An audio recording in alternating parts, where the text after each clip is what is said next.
Selamat pagi, salam sejahtera. Hari ini kita punya subtopik adalah 4.5 sektor pengangkutan. Kita masih lagi berada di dalam bab 4. Tajuk bab 4 yang besar adalah teknologi hijau. Teknologi hijau dalam melestarikan alam. Kita sudah belajar beberapa sektor dan hari ini sektor yang keempat, sektor pengangkutan.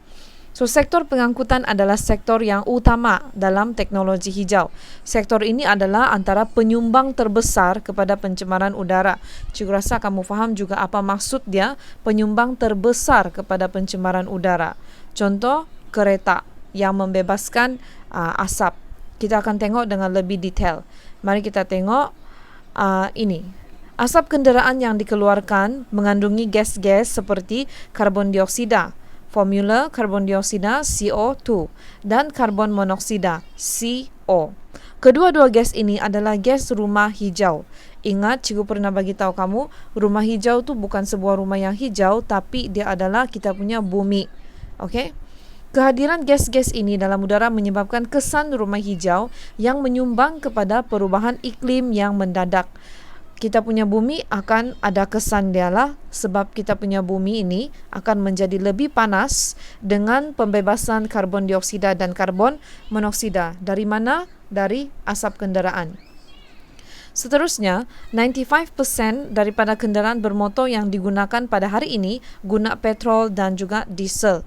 Ini cikgu harap kamu fahamlah, petrol kereta yang berenjin kecil seperti kereta cikgu, kereta ini.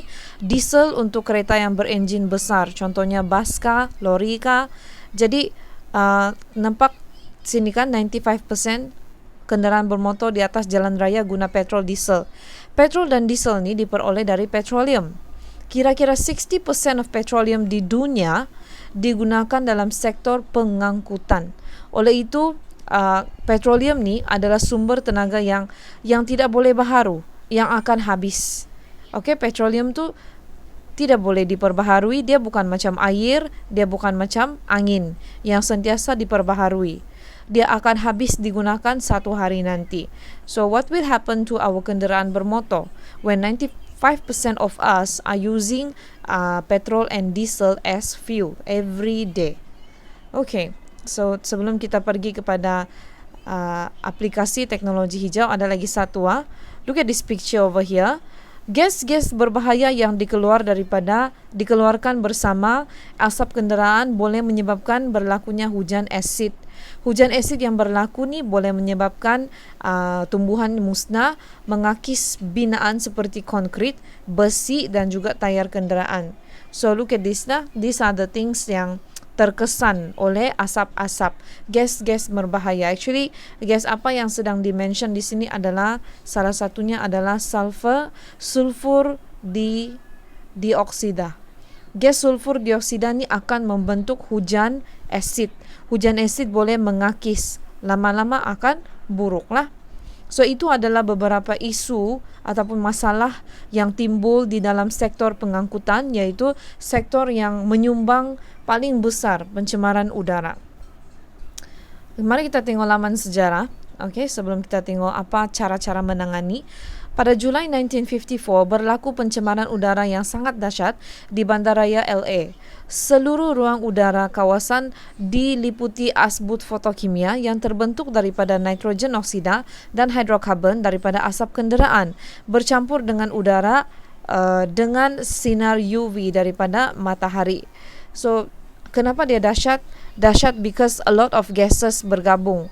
Asbut fotokimia, nitrogen dioksida, hidrokarbon, UV rays adalah gas-gas yang sangat berbahaya. Jadi that's why in 1954 ada pencemaran udara yang dahsyat berlaku. You can go to Google and you can see, you can find pencemaran udara di Los Angeles ataupun air pollution in Los Angeles 1954.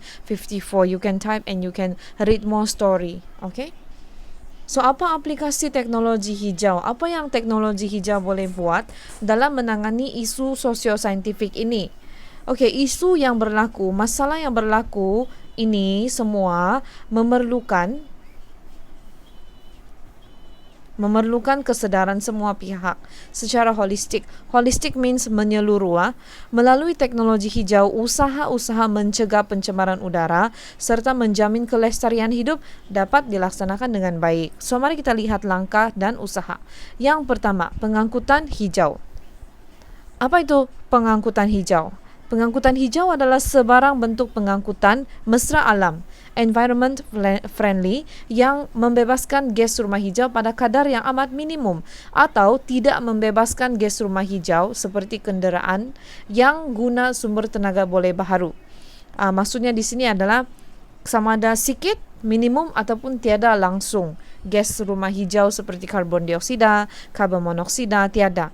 So, antara bentuk pengangkutan hijau adalah paling senang jalan kaki. Ini mana ada gas rumah hijau yang terbebas. Berbasikal pun langsung tiada hijau, pun langsung tiada gas rumah hijau. Pengangkutan awam, kenderaan awam, taksi, kenderaan berkumpulan, kenderaan individu. Look at the colors here. Makin lama makin merah. Bila dia hijau, maksudnya dia tiada membebaskan. Okay, tiada membebaskan gas rumah hijau. So the best way is these two lah, basikal dan pengangkutan jalan kaki.